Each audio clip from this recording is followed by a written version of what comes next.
Ndabaramukije none mu izina rya Yesu. Amazina no muri Chantal. Urugingo rwa Kristo ni mubiri wa Kristo. Nanone imbere yanyu kugira ngo tuganire ijambo ry'Imana. Uyu munsi turaganira ijambo ry'Imana. Umutwe w'amagambo uvuga ngo itegeko rikomeye Yesu yahaye intumwa ze cyangwa yabwiye rikomeye kuruta ayandi ni irihe? Iryo riri Matayo 22 umurongo 36. Aravuga ngo itegeko rirusha ayandi gukomera. Duhere kuri 34 aravuga ngo ariko abafarisayo bumvise yuko yatsinze abasedukayo bakananirwa kumusubiza, bateranira hamwe. Umwe muri bo umwigisha amategeko aramubaza amugerageza ati, mwigisha, itegeko rikomeye mu mategeko ni irihe?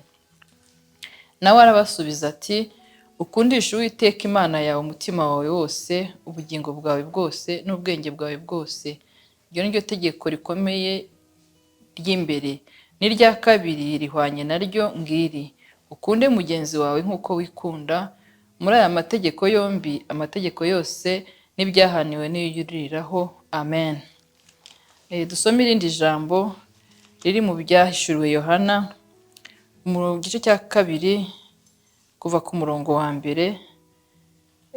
Aravuga ngo urwandiko rwandikiwe Abefeso, ngo wandikire marayika w'itorero ryo muri Efeso uti, ufashe inyenyeri 7 mu kuboko kw'iburyo, akagendera hagati y'ibitereko by'amatabaza 7 by'izahabu, aravuga aya magambo ati, nzi imirimo yawe n'umuhati wawe no kwihangana kwawe, kandi nzi yuko utabasha kwihanganira abanyangeso mbi, nuko wagenzuye abiyita intumwa kandi atari zo, ukabona ko ari abanyabinyoma.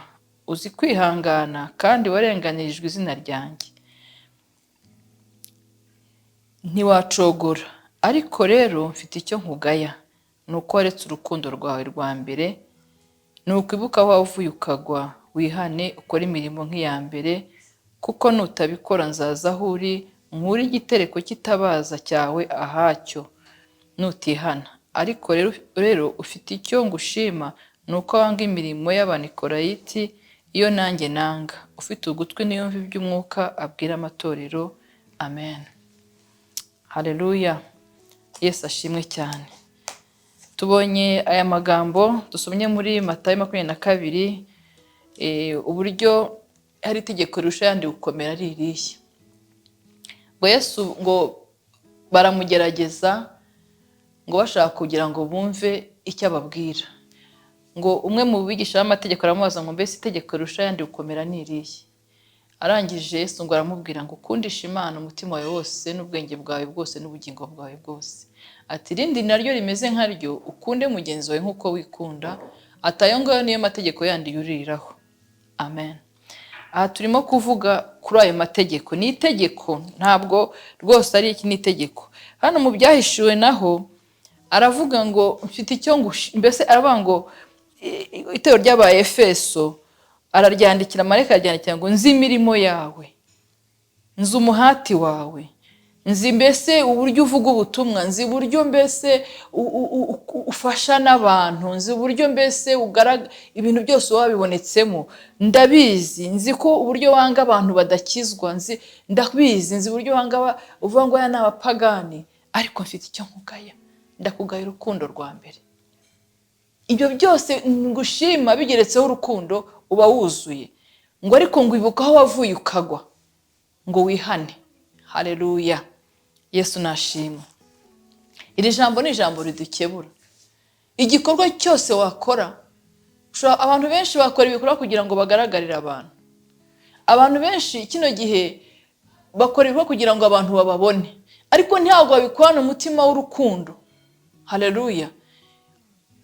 Ukoresheje umutima w'urukundo rero burya byaba byuzuye. Yesu ashimwe cyane. Ariko ahangaha bavuga ngo mfite icyo nkugaya, waretse urukundo rwa mbere. Ibi byose yarabikoraga, Imana ikamushima, akanga abanyangeso mbi akagira, ariko ngo areka urukundo rwa mbere. yabikoraga gusa gutya, akabikora kwenda ko afite, ushobora gutanga kubera ko ufite, ushobora ibintu byose ukabikora kubera ko ufite ariko udafite urukundo. Yesu nashimwe cyane. Amen. Abantu benshi bakora kugira ngo bamamare, amazina yabo yamamare, ariko badafite urukundo. Ariko nyamara itegeko riravuga ngo niyo amategeko yose yoruriraho ngo ukunde mugenzi wawe nk'uko wikunda. Bene data, ninde muntu avuga ngo mugenzi wanjye ndamukunda nk'uko nikunda? Ntawe ndabona. Nta muntu ndabona ujya kugura ishati ngo avuga ati ngiye ishati nubwo nayikunze ndayiretse, igitenge nubwo nagikunze ndakigurira kanaka, ngewe nubwo nagikunze ariko kanaka numva ariyo nkigura ko ndamukunda. Ntabwo bibaho. Satani ikintu yaje kwiba abantu.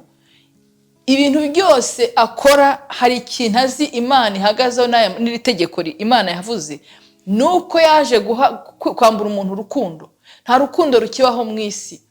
Harimo urukundo rw'inyungu, harimo urukundo rwo gushaka indamu. Nta rukundo ruhari. Ugakunda umuntu kuko uri bumukureho, ugakunda umuntu kuko ari bugukorere. Ntabwo urukundo rukibaho ngo umuntu akunda umuntu kuko agomba kumukunda. Yesu nashimwe cyane. Amen, amen. Urukundo rero mu Bakorinto ba mbere 13 ubundi aravuga ngo urukundo ruhebuje byose kuba ingenzi. Ahantu hakunda cyane ngo nubwo navuga indimi z'abantu n'iz'abamarayika ariko singira urukundo, mba mpindutse nk'umuringa uvuga cyangwa icyuma kirenga. Kandi nubwo nagira impano yo guhanura, nkamenya ibihishwe byose n'ubwenge bwose, kandi nubwo nagira kwizera nkabasha gukuraho imisozi, ariko singira urukundo, ntacyo mba ndicyo.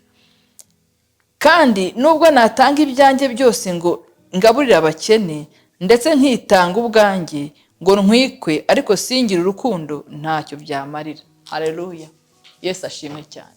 Iri ni ijambo ritsinda umuntu wese, kuko riratubwira ko ibyo twakora byose, ibyo twatanga byose, uko twakora kose, nta rukundo ntacyo bimaze imbere y'Imana ni zero. Kubera ko hari itegeko twishe. Hari itegeko twishe, kuko iyo tegeko twaryigishe ni iry'Imana. Ukunda Imana n'umutima wose n'ubwenge bwose n'ubugingo bwawe bwose. Nurangiza ukunde mugenzi wawe nk'uko wikunda. Kubera iki? Imana ubwayo ni urukundo. Ni ukuvuga rero ntabwo wavuga ngo urakorera Imana udafite urukundo. Ntabwo uba ukorera Imana, kuko ntabwo urwo rukundo ntiba ruri muri wowe. Amen. Mu Byahishuwe akatubwira ngo mfite icyo nkugaya, waretse urukundo rwa mbere. Imana yashaka ko twongera tukagira urukundo, tukagira ubumuntu. Abantu babuze ubumuntu muri bo. Kino gihe umuhungu arakunda umukobwa, ariko akavuga ati se ko ntacyo nibitse, uriya mukobwa azanyemera. Kandi koko agasanga ari ibyo, afite amakenga y'ukuri. Umukobwa cyangwa umukobwa yanamwemera, yajya kubwira iwabo babyeyi, ugatangira kubaza umukobwa ngo mbese uriya muhungu no kwande, ese yize amashuri angahe, ese akora iki, ese atunze iki? Haleluya. Reka nkubwire, ibyo byose ntacyo bimeze, nta rukundo rurimo. Niba abana bakundanye, bareke, Imana izabashyigikira. Ibyo uvuga byose ni Imana ibitanga, ariko niyo inshingano z'urukundo zubahirijwe muri bo, bashyigikire. Wikwica ibintu kubera ko ushaka inyungu ku mukobwa wawe. Ntabwo umwana wawe ari ibicuruzwa ucuruza mu iduka. Umwana wawe ni umwana wawe. Kino gihe abantu basigaye barisa abantu ngo nabakontabure. Umuhungu akavuga ati nge sinize, ariko nubwo ntize nge ntabwo nzarongora umukobwa ngo nuko ari umunyempano. Sinzarongora umukobwa kubera ko nzarongora umukobwa wize kaminuza, kugira ngo nge nta kazi mfite nta nako nabona, kugira ngo ajye atunga urugo. Mbese nirwo rwitwaza, atunga urugo nanjye nkora umurimo w'Imana. Ntabwo Imana ari ikivuga. Urwo si urukundo. Urashaka umukobwa wize kaminuza kubera iki kutayize? Washatse uwo mu rwego rwa Imana ikazabazamurana. Amen. Niba Imana yemeye kuwa kaminuza agushaka, izamuguha. Ariko ari urukundo ukurikiye, udakurikiye inyungu uzakura muri wa mukobwa, udakurikiye inyungu uzakura muri wa muhungu. Abantu benshi barimo kwibaza ngo mbese kubera iki kino gihe harimo amadivorce menshi? Kubera iki kino gihe? Nuko nta rukundo ruhari. Nuko habayeho ingo zitagira urukundo, habayeho inyungu. Yesu ashimwe cyane. Nukunda uriya muhungu kubera amafaranga, nashira uzamuta, uzasanga abandi bayafite. Nukunda uriya mukobwa kubera kaminuza, numara kugerayo ukamara kubona ya mafaranga kubera ko utamukunze, uzamukuraho icyo washakaga umute. Rero ndagira ngo mbabwire bene data, ibyo bintu bireze, ibyo bintu bivuga biriho, si ibintu bitariho, mwese murabizi. Tugira urukundo. Hari ikintu Imana itugaya, twaretse urukundo rwa mbere, twaretse urukundo rwo gukunda Imana. Udukunda Imana twakunda bagenzi bacu. Abantu barimo baricana, umugabo arica umugore, umugore arica umugabo, abantu barimo bararogana, umuntu akakurira akakwanga gusa akakura kubera ko akwanze, agashaka gukura ku isi ataragushyizeho. Ndagira ngo nkubwire ngo urwo ni urukundo rwabuze mu bantu. Ntabwo wakwifuza kwambura mugenzi wawe ubuzima kandi ufite urukundo, ntabwo ufite. Ntabwo wakwifuza ko mugenzi wawe abaho nabi ufite urukundo, ntabwo urwo rukundo ufite. Rero ndagira ngo mbabwire ngo twaretse urukundo, ariko Imana itugaya. Hari urukundo rwa mbere twaretse. Ikindi, ibyo wakora byose mu bakweri niko watubwiye, udafite urukundo nizera. No kwizera ugufite ariko nta rukundo ufite, nizera imbere y'Imana. Kubera iki? Nta Mana ibiri muri wowe, kuko Imana ubwayo yitwa rukundo. Imana ni urukundo. Imana yagize urukundo rwinshi itanga umwana wayo. Ni ukuvuga ngo urwo rukundo rw'Imana irashaka ko ruba muri twebwe, tukarusobanukira kandi tukarugenderamo. Haleluya. Yesu nashimwe cyane. Dukeneye kuba abantu barangwa n'urukundo. Dukeneye kuba abantu, reka mbabwize ukuri, ntabwo nge natinya kubivuga. Urukundo Satani yaraje ko azi ko ariyo kintu cya mbere, niyo turufu y'Imana ku bantu yaremye.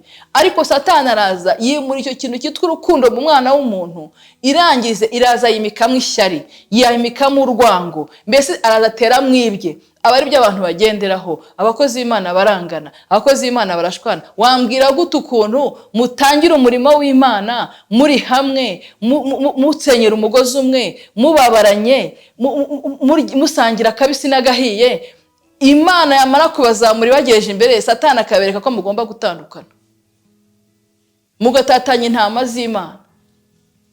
Kubura urukundo, ibintu burya ngo ntazibana zidakomanya amahembe. Ariko muragaruka mukavuga ngo reka twibuke urukundo twagiranye utangira uyu murimo, twibuke aho twanyuze, twibuke intambara twarwanye, twibuke aho tugejeje uyu murimo w'Imana.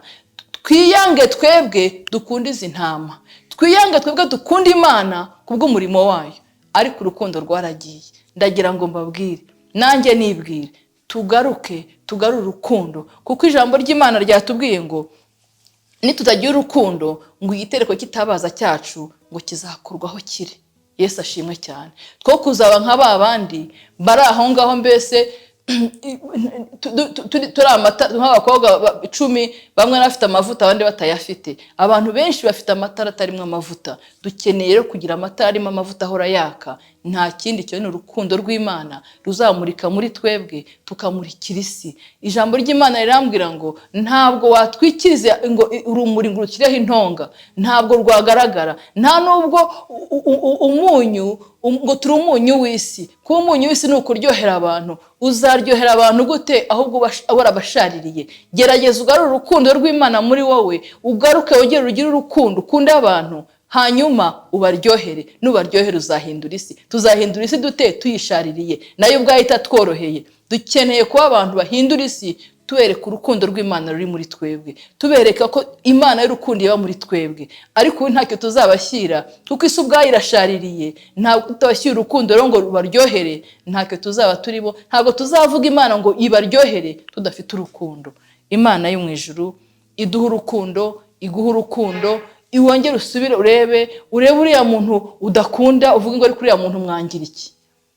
Niba yanaguhemukiye cyangwa waramuhemukiye, umubabarire, uvuga uti ariko ndagukunda. Amen.